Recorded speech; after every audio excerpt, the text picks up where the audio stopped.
Welcome back. We're joined now by Jennifer Corbett-Shramo, who is the chair of the IFMA Foundation. And Jennifer, welcome to our show. Thank you, Art, so much for having me on the show with the rest of the team. I really appreciate it. You bet.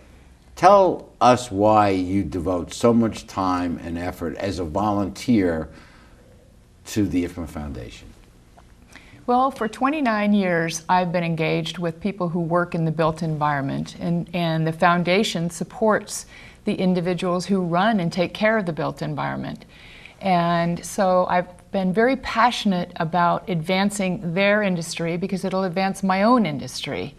And so over the years, being involved with facility management and the kids and the customers and just the whole built environment, specifically all the buildings that we're talking about, and the business that we've earned from it just keeps driving me further forward. And I know my industry is progressing, and it's just awesome to be able to progress with my clients. Well, you and your fellow directors of the foundation have had an enormous impact on growing the field and doing cutting-edge work. Thank you. I believe it's a collaborative effort. I don't think any one individual could claim that title. No. And a lot of it is just an awareness and letting the world know the value and actually the presence of a facility manager, period. Yeah. Someone said in an earlier show, you don't think of them until something goes wrong. And absolutely. And what does it mean to you, Jeff, as the executive director, to have board members and volunteers of the quality of Jennifer? Absolutely. The foundation would not have been able to come as far as it has over the last 2 decades without the incredible dedication we've had from, like you said, volunteers like Jennifer who go so far above and beyond the call of duty and really roll up their sleeves and make it all happen. They're not the kind of board members that just sit around a table at a meeting and vote yes or no. But well, they're getting down and dirty with it every day. Where do you see the field going in the 5 or 10 years ahead? What's going to happen? Well, that's a very interesting question, Art. The average age of the FM right now is 58 years old. And so we're looking at a generational huge change. And those 58-year-old facility managers started out in more basic type of jobs, and they learned and acquired skills and became their position.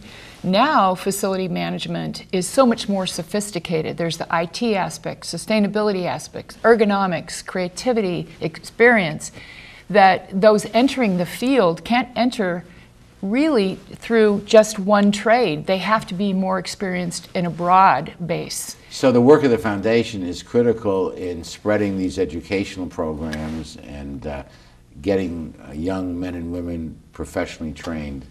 It's so incredibly important.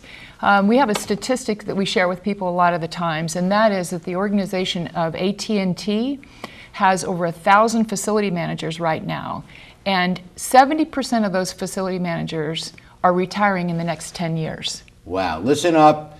If you know someone making a career choice, there were 850 graduates from 29 accredited degree programs recently. They have a 100% placement rate, 8 to 10 job offers per graduate at starting salaries of $50,000 and north of that. What other field has that kind of opportunity right now? Think about it. I think we're seeing those opportunities because corporations are understanding the value of the real estate and also the value of the non-real estate, meaning that a lot of telework environments are being created, and a classic facility manager of 20 years ago doesn't have the skill set to manage that workplace that's outside that cement wall. And so we really do need to develop these young people, and corporations are just looking for that experienced individual to hire. And again, we've mentioned this before, if you're working at home, you're not occupying space that costs the corporation money, and many user satisfaction rates go up when the people have the option of working at home and not commuting.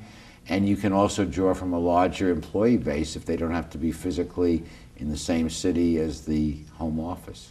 You know, that's so true. And as Zig mentioned, it's the experience. It's not only the end user experience that comes into the hospital, but it's the employee experience. And if your employees are happier about their job, they're going to be more productive. And happy employees make happy customers, whether it's a restaurant, a hospital, or anywhere else. Absolutely, bar none. That's absolutely true.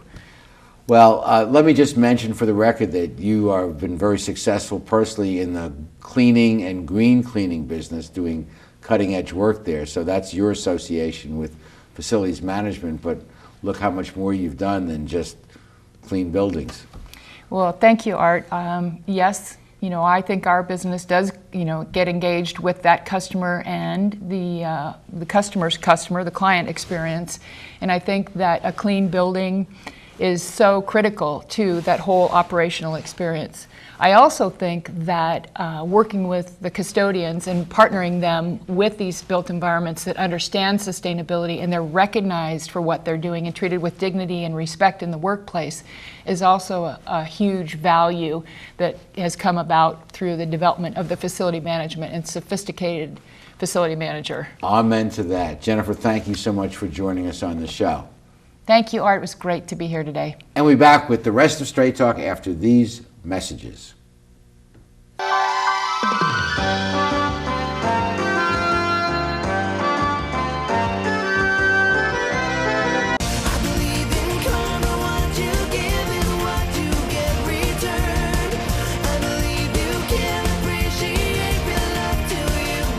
I believe in the foundation because it's a great way to get involved and contribute in the ways that you can to making this a better world. I believe in the IFMA Foundation because I believe that an investment in the foundation is an investment in the future of that family. And I'd like for every member to find a way to believe in the foundation and to find a way to contribute. I believe in karma, what you give is what you get returned. I believe you can appreciate real love till you've been burned. I believe the grass is no more greener on the other side. I believe you don't know what you've got until you say goodbye. I believe in karma, what you give.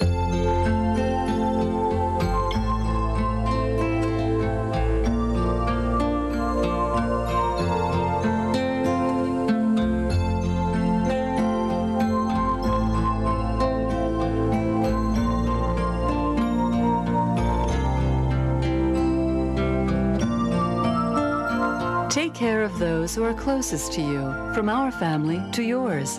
McCarty's Jewelry, since 1932. Phil Trainees mixes California style with continental cuisine that includes fresh seafood from around the world.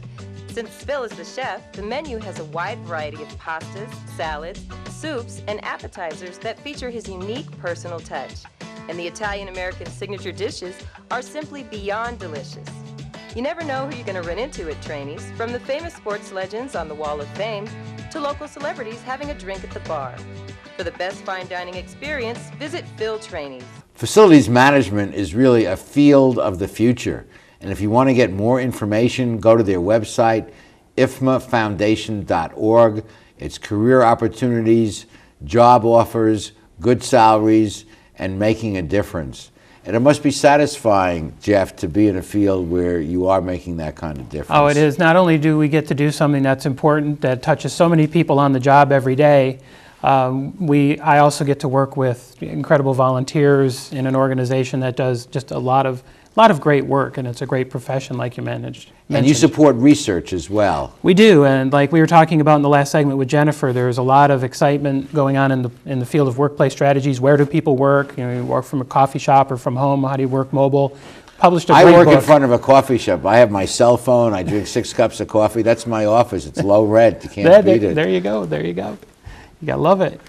So every place is an office, I guess. It can be. It can be. We've got a great publication called Work on the Move. If folks want more information, we can certainly get that for them too. But it looks at this new way to work. Wonderful. It's really exciting stuff. Well, thank you so much for joining us from Houston. You're welcome. And thank you at home for being our guest. And join us next week for the next edition of our show. Good night, everyone. Straight Talk has been brought to you by Southern California Edison, the Press Telegram, And remember, Straight Talk is viewable worldwide 24/7 at straighttalktv.com.